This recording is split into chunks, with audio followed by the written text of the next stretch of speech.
This is Amy Starr. This is Billy Rexha. This is Tracy Lyon. Rita Ora hanging out with Mike on the Random 30. This is Jess Mauboy, and you're on the Random 30. I make big things out of little things, and I watch you keep missing that. Now, first thing, because I feel some people can work with it and can't work with it, but I think you definitely work with it. The fringe. I love it. Thank you. I absolutely adore it. I think you rock it. Now, we need to discuss, was it a new day, new me? Had you thought about it for a while? What was the investment in the fringe? Well, it was pretty simple because I used to have bangs when I was a little girl, and there are so many photos of me in tulle dresses, really kind of grandma maid style, where Oma used to make our dresses, in fact, and find fabric at Red Cross, and would doll us up. And there's actually photos of me with like a straight cut bang, whereas this is a little kind of it's angled. Kind of it's on the trend. It's almost that kind of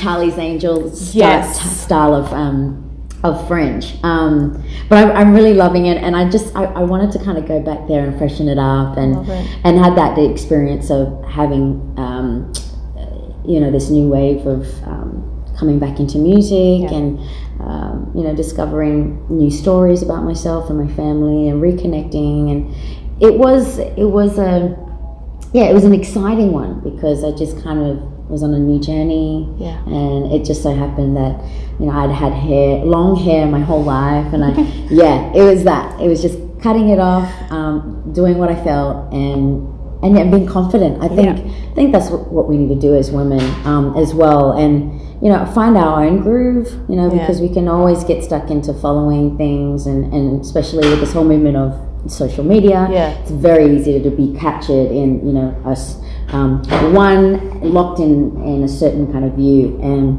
for me it was kind of having to rediscover like who I am, where have I come from, who I am, where have I come from, who I am today as a grown woman, and just kind of travel back in time, but then also be present. What does it feel like now? This project for you has been a long time coming, but it also would have felt like it just went like that. Yeah, really quick. I was absolutely, pardon the pun, blessed to see your showcase in Melbourne the other month. Yes! And a little sample of the old stuff, transitioning into the new stuff, and see how far you've come. Now, the massive single Little Things, when we first heard it in the room, we just gasped because it was so soulful, and you really tapped into an emotional part of your core. But when you sang Blessings, I literally got chills. Yeah, it's that just resonated to me. Like, absolutely, the first thing I'm like, play it cool, Stamps, play it cool. Oh my God, I love Blessings. Wow, thank you. First of all, it's one thing where you can tell a story from your heart, and you get to tell a story with really good friends in a really safe space, and not be completely be so open and naked about the idea of what am I going to write about, how deep and how far can I go. And this was that moment of sitting in a studio with really good friends who I'd written so many times before, and felt really comfortable. DNA locally in Sydney, and at the time there was a songwriting camp that was on, and there were a few songwriters floating around, and I got to work with this incredible writer, Kiara. Melbourne, I think born and bred Melbourne, which was awesome. So there's that connection again with the song, and she was just an awesome woman who had travelled, who had had the experience of her heart being broken, but also being away from family. Now lives in the UK. So that long distance and that gap, it was, and having been on a journey myself, it happened so instantly and so authentically that all those images and that travel had infused into that song. And it took me one go, and I just remember going, it took a whole day of writing. But in that moment of realizing that I was going to go off to actually then perform it, I really wanted it to be like untouched, not polished. The way you hear it is really communicating with you. first instant. Like I didn't want it to be smooth. I wanted the bumps. I wanted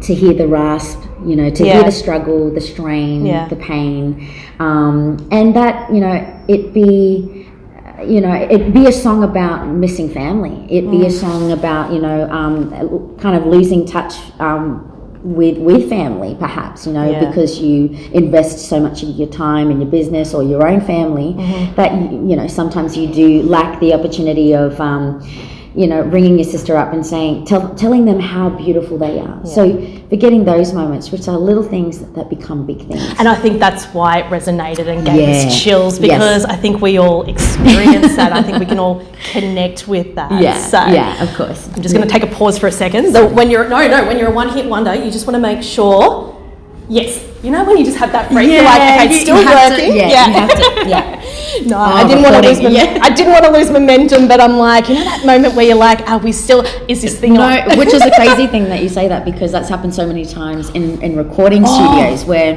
the person has hit play on the track, but they forgot to apply the mic on.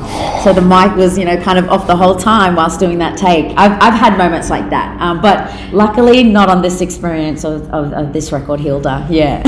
Have you had that moment in the past though, where you're like, oh my God, that was just the perfect note and the perfect moment? Yes. And someone goes, that was great. Should we try that again? Yes. Or there's either that or the computer crashes, because it's been on for so many hours that it's overheated and you haven't clicked save. So every time now, we're always kind of saving every vocal and every kind of take that we do with the whole song. Yeah. 2019, we rely on computers and technology so much. Yes. And you're like, please don't crash. Please don't crash. Yes. Yeah. It's And that's where the world is kind of shifting. Yeah, right. And when it comes to music too, which is such a wonderful world, but it can also be very consuming and very loud. And sometimes it's nice to, which I had with this record, some time out with family to regain those stories, to take those stories and own them again and be able to then rewrite and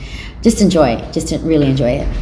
It was one thing you did, or I was thinking about actually on the drive here. Yes. I was thinking about those times you do, and you have been able to get home, you've been able to get back to Darwin, reconnect with friends and family. I'm going to give you a scenario and give me which is more likely to happen. Okay. So you've gotten home, you've had a home-cooked meal, everything's great. Now you either pop down to the local pub or you go around to a mate's place and they pull out the karaoke. Oh. Now, does it do they just throw the mic on you and go, set? B, they ensure you don't have the mic because you're going to show them up. And they're like, I'm sorry, but we've had a couple of brewskis. We cannot match the vocals. Or is it more likely we're going to go first because we know you're going to show us up? It's a bit of A and B. Okay. And A, because they hardly ever get to see me physically. And B, because they know I will show them. So it's kind of, I'm kind of stuck in the middle where, I'm always kind of like, I want to hear, some of my nieces sing, because they're, they've kind How old are they now? My eldest niece, she's about, she's turning 17. Oh, wow. And she really does have a gift, not just with, self-teaching piano, so she was self-taught and runs in the family, in the DNA. and I really believe that. I think if it's around enough that you do consume things that you eventually have a passion for, that you completely fall in love. It's such a magical gift, and and I think if you can pick it up and you can do something with it in your own style, in your own way, which my eldest niece has. Her name's Soraya, by the way, and she'd hate that I'm actually talking about her. But she's at that age. As an auntie, you speak with such pride. Like my nephew Josh just turned 10. Firstly, he's double digits, and I feel old. But also too, there is something about a niece and nephew. It's a different love. Yeah, there is. There's definitely a whole lot of nurturing love. That you do want to see them at their best and almost slightly parenting, because you want to guide them, you want to teach them, but also you don't want to push them too hard. You can give them the red cordial and give them back to their parents, and not that too with the lack of sleep they're about to get that night. I'll see you in another few weeks. No, I love family. Really gives me peace and joy, and I know that with this record, Hilda, that has been a gift, to be able to take the time out and go back to Darwin and apply my bare feet to the ground, is something that I really take pride in having that time, whether it is just at home or whether it is going out bush, anywhere. I think we can do that, and I try and practice that throughout traveling, touring, music moments. Well, I think that's one thing you should be incredibly proud and own, is the fact that you're an incredible ambassador for your people and your culture, but also Darwin in itself as well. And whether it's been a byproduct of what you've done or what you've always inspired to do, it's really important, but you've done it with such honesty as well. Sissy. Yeah, and that's also been a major goal for me, is that always completely remaining present, with who I am with, but also genuine in the fact that it's a moment, genuineness that I think we can all kind of learn from, just by being there, being awake, your eyes are open, your heart is open, and whatever is in the moment you give is going to affect the next step. There is a quote, and I don't often like to pull from other people's chats, but there is something you said as, it's okay to have truth in music. It's okay to be truthful in music. And I think that applies to life in general. It's okay to be truthful, but what is it about music that gives you that vulnerability or that ability to be so open? Because you're not just playing it for mum and dad. You're not just playing it for your nieces. It's everyone. Yeah, it's everyone. And I think that's what I learned at a really young age. I was 11 when I first had my first experience of singing music that wasn't mine. It was, cover songs from everything from Alan Jackson, which is country music, Brooks and Dunn, Patsy Cline, Charlie Pride. And it was their experience of lyrics or stories that made me be so present and look at life as if it stopped in time. And that to me, that's how music sounds to me. It's like everything stops and we're seeing visually that painting or picture coming to life in time, right there and then, and it being stopped. So it's like taking a breath. It's like breathing, like meditating, whether it's reading a book, listening to music, reading a quote. You're taking time out. You're breathing, and that, that's the natural thing we do. But I think we forget to think it. Like stop, think to stop, think to breathe and listen. Yeah, I think I just got chills. Like when I watched you sing Blessings in Melbourne, I just got chills then too. You said that. Oh my god. Oh my god. You've done all the publicity, you've done all the promo work, you've gotten out there, you've put Hilda out there, you've sung it to everyone feasible. You finally have a down day. Yes. A Jessica Mauboy down day. And now you're just thinking about when that day will finally come. What would it include? Indulge, go wild. Going wild, it would be like I'm a movie gal, and I do I do love the cinema. Yep. So I chuck on a pair of a white tee, sneakers, jeans. Gotta get cash. Big coat. Love my sunnies. I love sunnies. I'm a sunnies girl. Rocking the hair. I will take a walk to event cinemas. Buy a ticket. Gold class. Oh, I was going to say, if it's a day off, you're treating yourself to gold class. And I'm walking and I'm breathing and I'm seeing people. It's entertaining. Yeah, that's entertaining. I love watching people. I take a walk to the event cinema, wherever that is. Yeah. Buy a gold class ticket and sit there, munch on popcorn and a large Coke. It always has to be a large Coke, and sometimes I don't, like I'll probably have like 5 sips, but it's I don't know, that's company. When was the last time you got to the movies? What was the last movie you saw? The last movie I saw, that's a really good one. I can't even remember. If you've got to stop and think, I can't remember, it's been a while, you need this Jessica Mauboy day off. It would be great, like something like, The Lion King. Maybe The Lion King would be something there you really go. great. The Lion King would be great to watch. Yeah. Like I loved any Disney movie.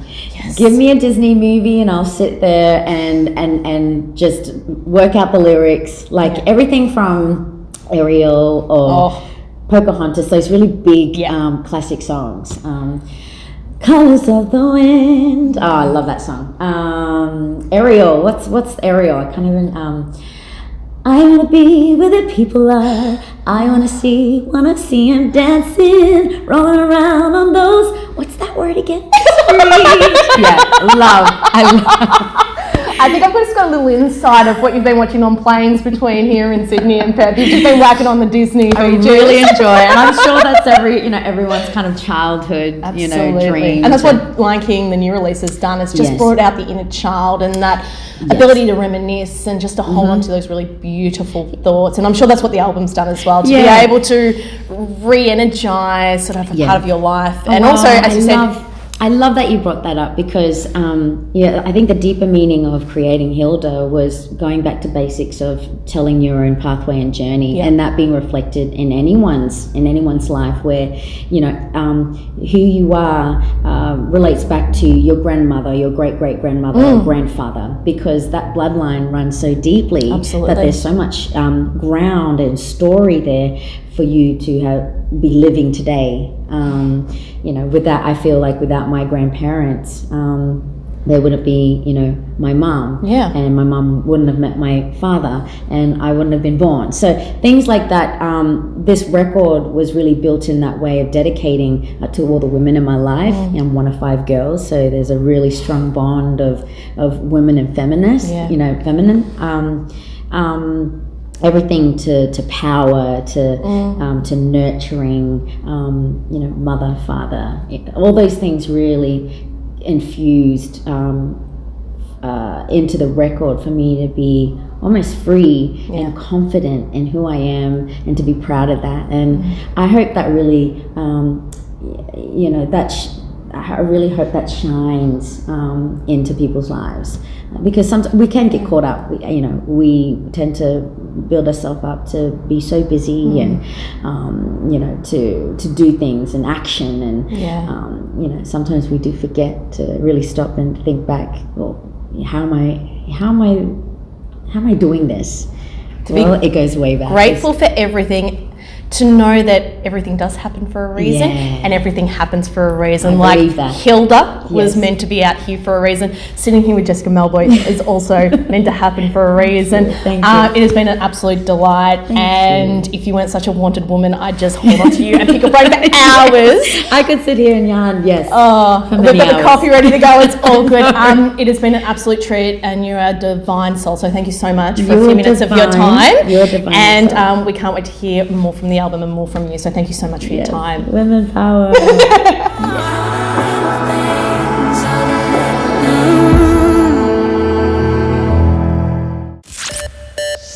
This is the Random 30. The countdown! In no particular order. With Mikey.